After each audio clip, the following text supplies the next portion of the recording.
puluhan juta rupiah. Itu sudah kita transfer.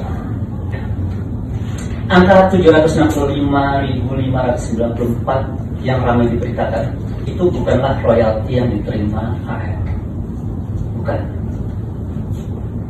Nilai tersebut tercatat atas nama pihak lain. Dalam periode 7 bulan terakhir saja, jadi artinya di tahun ini dari Januari sampai Juli, nilai royalti yang sebenarnya diterima AL jauh berkali-kali lipat lebih besar dari angka yang beredar. Terjadi miskomunikasi di postingan yang bersangkutan yang kemudian memunculkan persepsi keliru di media sosial. Netizen yang menuduh saya memulai. Bener nggak tapi? Ya sebenarnya gini, yang saya mulai itu bukan ranahnya LMK, yaitu konser. Gitu. Performing rights. Penyanyi aja, kayak misalnya Once nih, ketika saya tagih royalti, dia nyanyi lagu Dewa, lagu saya, lagunya Angga, saya tagih royalti.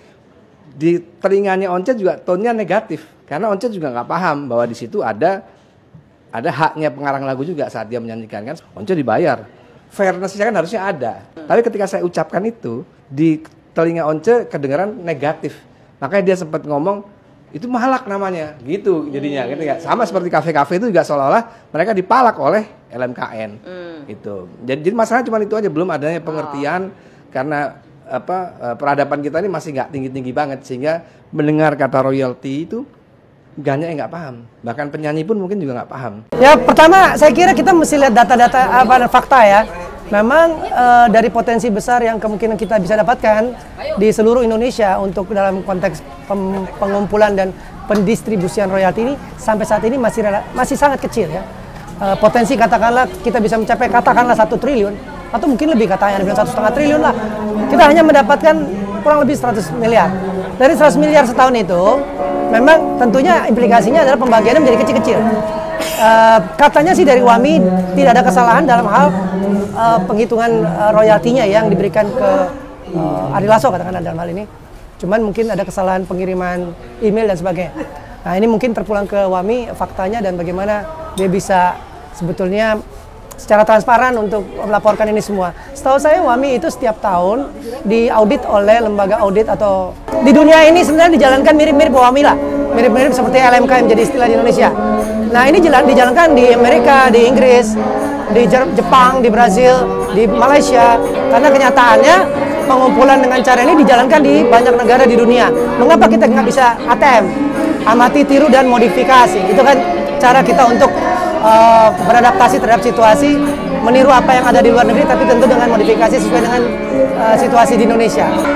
Dalam hal ini tentunya pengusaha ya, itu memang wajib bayar royalti kepada pencipta. Kita kan hari ini kan ingin supaya aliran royalti itu memang terarah kepada pihak-pihak yang berhak. Aturan tentang adanya tarif di hotel, di restoran, tentu saja di konser itu bukan satu yang unik Indonesia.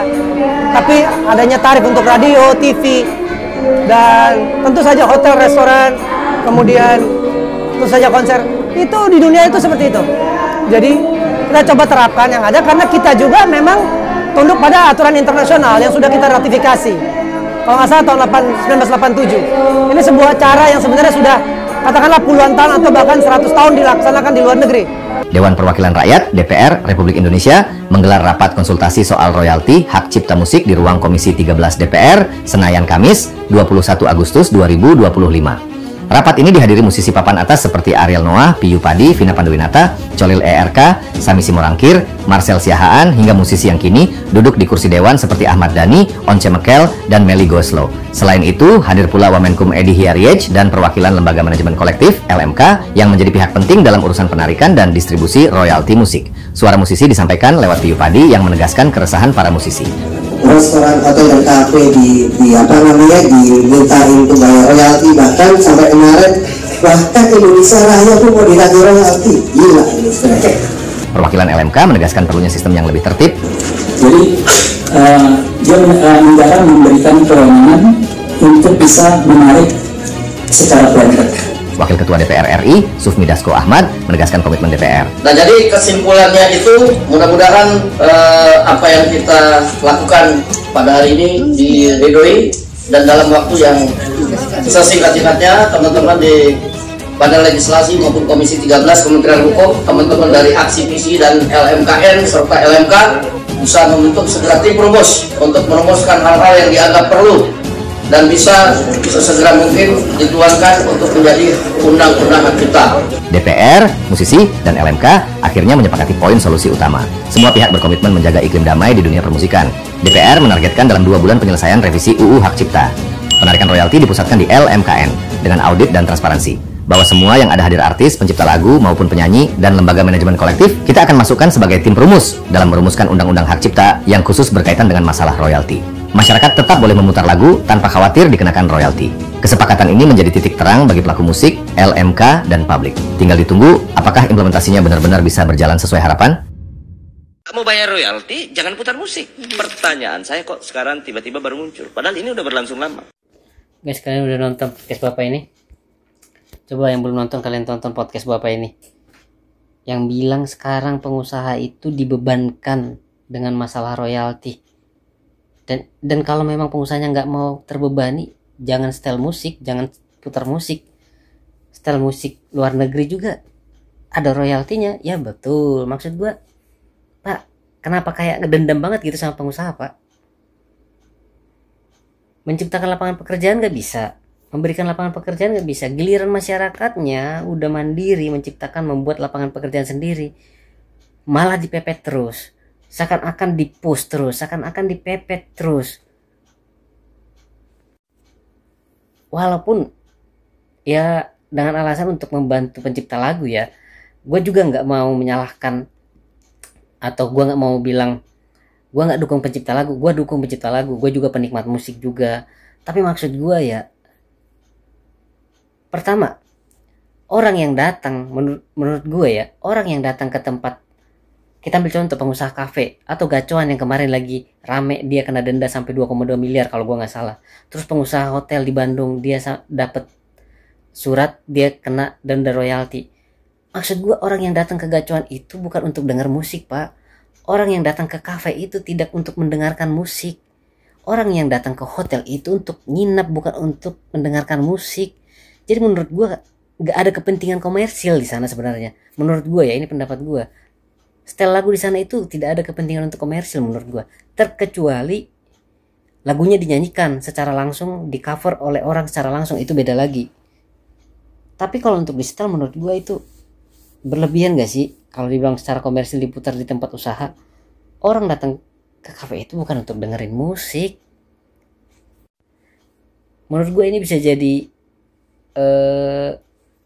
bumerang gak sih? Bisa jadi bumerang buat si pencipta lagu itu sendiri di masa yang akan datang.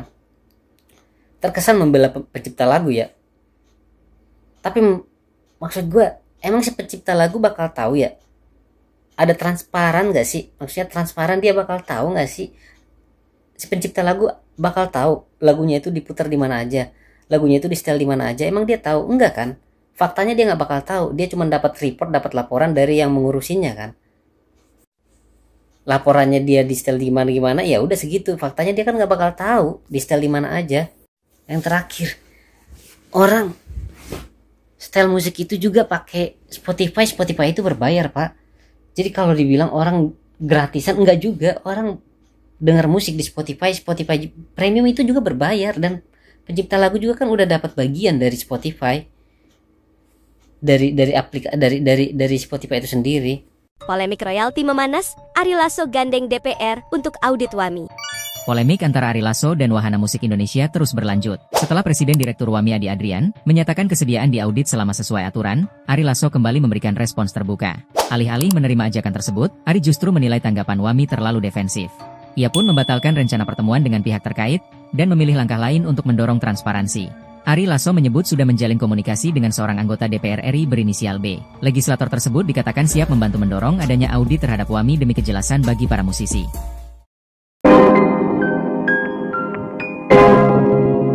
Yo guys, balik lagi bersama saya tentunya Ki Kelvin. Nah, ini masuk lagi ke royalti ya. Lagu Indonesia katanya kena royalti. Waduh, semua ada royalti ya guys ya. Dikasih paham langsung sama ya Menkum Supratman Andika atas ya LMKN, tolong disimak ya. Nah ini kita lihat seperti apa. Pak, terakhir mungkin ini ada isu kemarin katanya Indonesia Raya, lagu-lagu nasional. Nggak ada itu semua orang yang bicara tentang itu adalah orang yang tidak baca undang-undang tentang hak cipta. Jadi itu karena tidak itu benar. udah public domain, apalagi Indonesia Raya. Nyata-nyata itu tidak dikecualikan dari undang-undang, itu nyata di dalam undang-undang kita. Jadi itu tidak benar ya Pak? Nggak benar lah. Pasti nggak benar. Bahkan Indonesia Raya pun mau ditagih royalti. Gila ini sebenarnya. Media juga ikut bertanggung jawab untuk membuat ini jadi ramai. Akhirnya isu royalti melebar kemana-mana. Restoran, hotel, dan kafe dimintain untuk bayar royalti. Bahkan sampai kemarin, bahkan Indonesia Raya pun mau ditagih royalti. Gila ini sebenarnya. Waduh. Siapa Mas Bu? Indonesia. Kenapa? Yang lagi siapa? Ini ada beritanya Pak. LMKN mainkan lagu Indonesia Raya wajib bayar royalti. Padahal di dalam pasal 43 Undang-Undang Hak Cipta, di situ ada pembatasan hak cipta. Lagu kebangsaan tidak dipungut royalti. Waduh lagu. Terima kasih, mohon izin. Waduh, nanti semua orang mau bayar royalti, jangan putar musik. Pertanyaan saya kok sekarang tiba-tiba baru muncul. Padahal ini udah berlangsung lama. Orang mengatakan mau boykot musik Indonesia. Ngapain boykot musik Indonesia? Anda pakai musik luar negeri juga harus bayar royalti. Betul.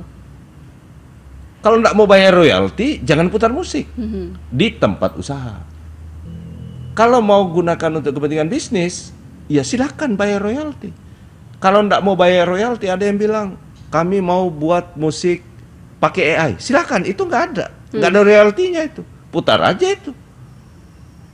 Tapi masa seperti itu? Itu bebannya pengusaha, tempat pengusaha gitu. Yang nilainya tidak akan mungkin membebani karena nilainya sangat rendah. Kasihan teman-teman pencipta. Betul. Tahu nggak, dari 200 miliar itu ada yang cuma dapat 60.000 per tahun. Per tahun loh.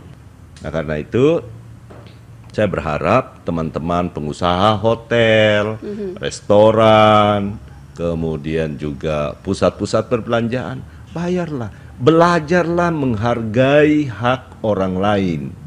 Itu yang paling penting. Jangan hak kita diambil, kita marah. Kita ambil hak orang, kita enteng untuk menghindari itu. Itu nggak boleh, itu nggak fair, nggak adil. Waduh guys ya. Nah ini ada polemik royalti musik. Pimpinan DPR RI Sufmi Dasko ya putar lagu seperti biasa, jangan takut katanya gitu guys. Pihak sepakat dalam 2 bulan ini berkonsentrasi untuk menyelesaikan undang-undang hak cipta. Dan tadi telah disepakati bahwa delegasi penarikan royalti akan dipusatkan di LMKN sambil menyelesaikan undang-undang hak cipta dan dilakukan audit untuk transparansi kegiatan-kegiatan penarikan royalti yang ada selama ini. Nah, untuk itu kepada masyarakat luas diharapkan untuk tetap tenang, untuk dapat kembali seperti sedia kala memutar lagu tanpa takut, untuk kemudian menyanyi juga tanpa takut, karena dinamika yang terjadi sudah disepakati untuk sama-sama diakhiri dan kita akan jaga suasana supaya tetap kondusif. Demikian dan terima kasih.